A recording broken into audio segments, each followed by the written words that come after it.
देखिए, मैं पहले ही आपको इस बात को स्पष्ट कर दूं कि इस वीडियो से अगर आप फेमिनिस्ट हैं तो कृपा करके दूर रहें, क्योंकि मैं जानता हूं मेरी बातों से आप इत्तेफाक रख नहीं पाएंगे या पाएंगी और उसके बाद आपको समस्या होगी। तो इसलिए यदि आप आज की तारीख के एक फेमिनिस्ट हैं, मॉडर्न हैं, तो कृपा करके इस वीडियो से दूर रहें।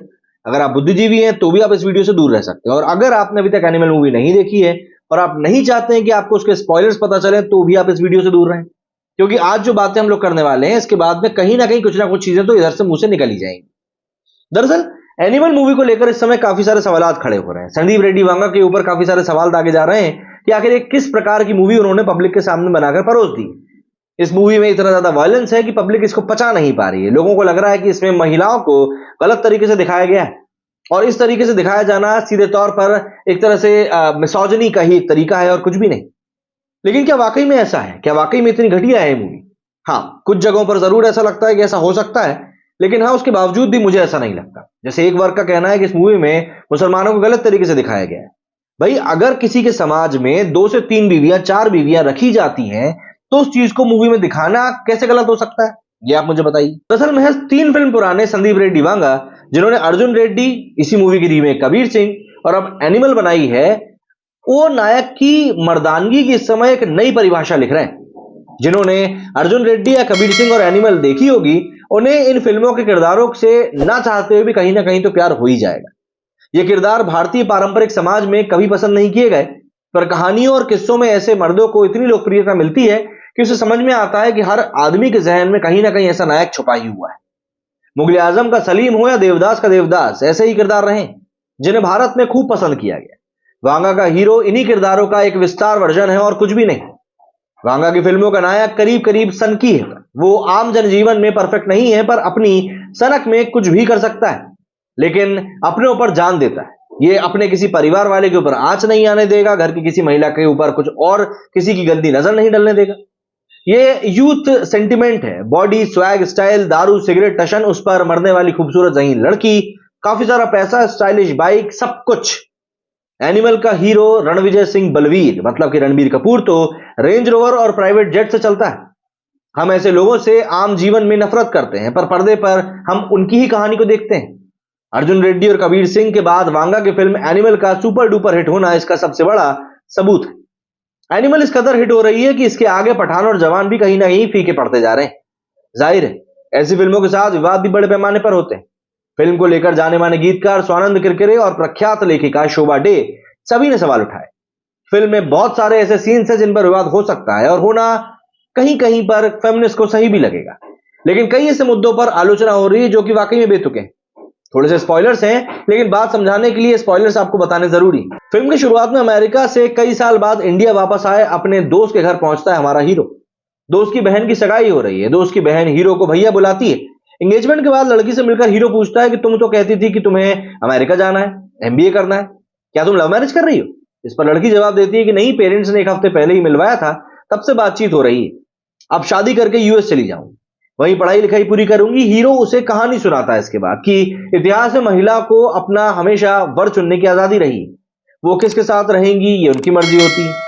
हीरो से बताता है कि पुराने जमाने में 2 तरह के इंसान होते, 2 तरह के मर्द होते थे।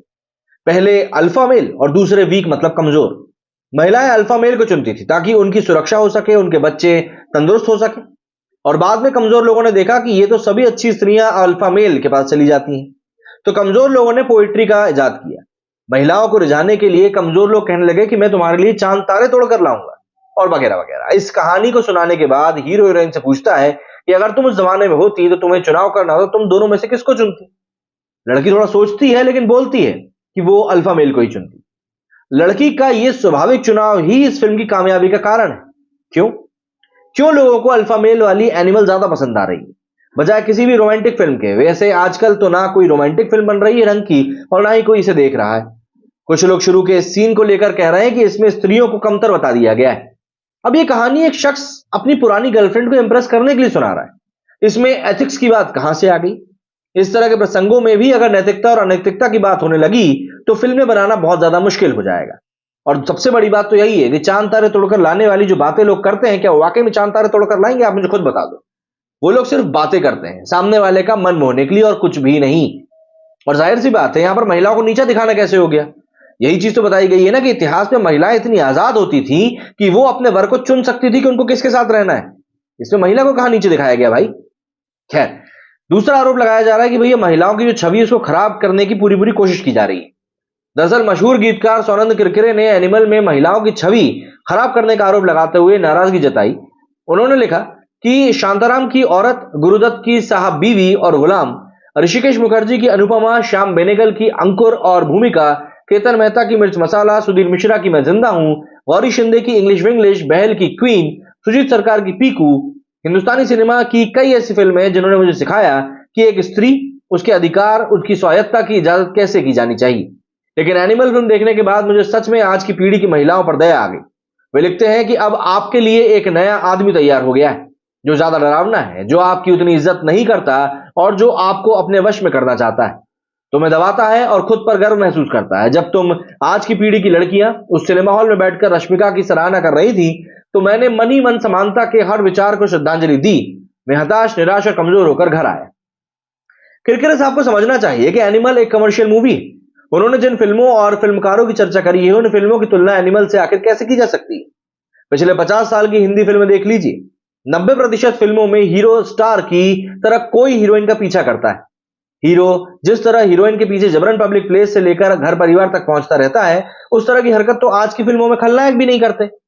और याद करिए, कोई हसीना जब रूठ जाती है और तब भी नमकीन हो जाती है, खम्बे जैसी खड़ी है, लड़की है या छड़ी है। इस तरह के हजारों गाने आपको फिल्म के इतिहास में मिल जाएंगे जिसमें हीरो जो कर रहा होता है वो आजकल के दर्शक नहीं पचा पाएंगे। एनिमल का हीरो हीरोइन से कहता है कि मैंने तुम्हें पहले किस किया, पहले सेक्स किया, थप्पड़ भी पहले मैं ही मारूंगा। पर पूरी फिल्म में हीरोइन जो उसकी पत्नी बन चुकी है उसे कई बार थप्पड़ मारती है। पर उद्दंड हीरो क्या कभी अपनी पत्नी के ऊपर हाथ उठाता है? एक बड़े घर का बेटा है जिसे तमाम समीक्षक पुरुषवादी मानसिकता वाला बता रहे हैं, पर वो अपनी बहन से कहता है कि क्या अपने पति के पीछे पीछे चलती रहती है, हार्वर्ड से एमबी किया है, क्या इसलिए किया था कि बस हाजी हाजी करती रहेगी। वो अपनी बहन से अपने फैमिली के बिजनेस में इन्वॉल्व होने के लिए खुद कहता है कि अरे छोड़, क्या कुछ करना है, आ और घर का बिजनेस संभाल। क्या कोई पुरुषवादी मानसिकता वाला शख्स इस तरह की बात कर सकता है? एक्चुअली ये सिलेक्टिव एग्रेशन है कि आपको, हाँ, ये हिस्सा आपको बुरा लग रहा है तो हम इस हिस्से की बुराई करेंगी, बाकी हिस्सा जो सही है समाज के हिसाब से हम उसके बारे में बात नहीं करेंगे। क्लियरली ये बस वो तरीका है और कुछ भी नहीं। लिख माय बूट वाला भी एक सीन है जिसको लेकर कई लोग इस समय आलोचना कर रहे हैं। उस सीन का भी आप प्रासंग समझ लीजिए। फिल्म पर आरोप है कि इसमें प्रेम करने वाली महिला के प्यार को परखने के लिए उसे जूते चाटने के लिए कहा जाता है, पर यह आधी अधूरी बात है। फिल्म देखने के पहले मुझको भी इस बात का सोचकर बहुत बुरा लगा था कि यार ये क्या है, लेकिन हकीकत कुछ और निकली। फिल्म की कहानी में एक और महिला किरदार की एंट्री होती है जो कि विष कन्या के रूप में उसको विलन भेजता है नायक के पास में, लेकिन नायक उसे प्रेम के जाल में उलझाकर अपने दुश्मन का राज जानने की कोशिश करता है। जब महिला के राज खुल जाते हैं तो नायक को पता चलता है और उसको सब कुछ चीजें पता चल जाती, क्लियर हो जाती हैं। इसके बाद तृप्ति डिमरी इस महिला के किरदार में बेहद आकर्षक है, मैं पहले आपको बता दूं। तो नायक से महिला कहती है कि उसको उससे प्यार हो गया है। इस पर रणविजय, मतलब कि रणबीर कपूर, कहते हैं कि अगर वास्तव में तुझे मुझसे प्यार है तो आके मेरे जूते चाट। इस पर वो थोड़ी सी नीचे झुकती है, लेकिन तभी हीरो अपना पैर हटा लेता है और बाहर चला जाता है। उसका जूता कहीं से कहीं तक वो महिला नहीं चाटती। उसके दोस्त उस लड़की को मारने के लिए उसे कहते हैं कि हम इस लड़की को मार डालते हैं, लेकिन हीरो उसे पूरे सम्मान के साथ घर पर छोड़ के आने के लिए कहता है।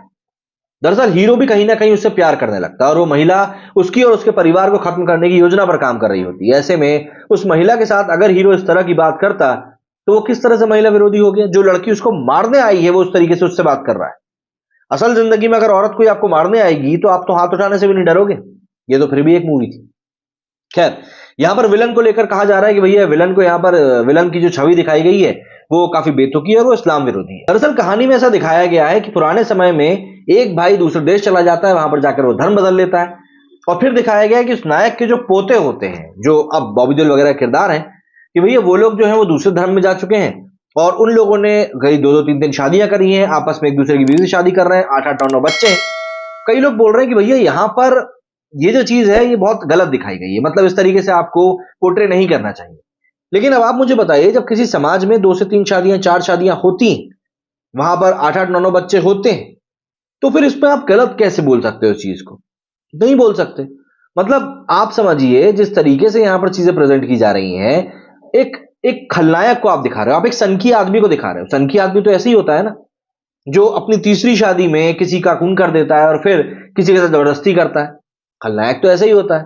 और समाज के बारे में जो बात बताई जा रही है भाई, वो तो होता ही है ना। अब कल को अगर एक हिंदू मंदिर में पूजा पाठ करेगा जाकर और आप बोलेंगे नहीं भाई आप ऐसे नहीं दिखा सकते, तो ये कैसे चलेगा? ये तो संभव ही नहीं है। तो इसीलिए सिलेक्टिव आउटरीच जो है आप अपनी जेब में रखें, और उसको अगर आप जेब में नहीं रख सकते हैं तो अपने मुंह में बंद रखें, क्योंकि कहीं से कहीं तक भी आपको वो चीजें दिखाई नहीं देंगी जिस तरीके से आप उनको दिखाना चाह रहे हैं। पूरी फिल्म में बस एक चीज मुझको गलत लगती है, और वो ये थी कि पूरी फिल्म में कई सारी सैकड़ों हत्याएं हुई, पर पूरी मूवी में एक भी जगह पर पुलिस मुझे दिखाई नहीं दी। लगता है कि वास्तव में फिल्म किसी जंगल में चल रही है, भारत में नहीं, नीदरलैंड में भी नहीं, कहीं पर कोई पुलिस नहीं है, कोई कानून नहीं है।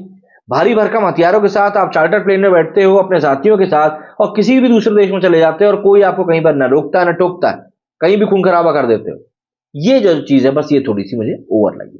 बाकी आप लोगों के लिए मूवी कैसी थी कमेंट करके जरूर बताइएगा, और अगर कोई फेमिनिस्ट यहां तक टिक गया है तो भैया मैं फिर से आपसे माफी चाहूंगा कि आपको मेरा सच कड़वा लगा। जय हिंद, जय भारत।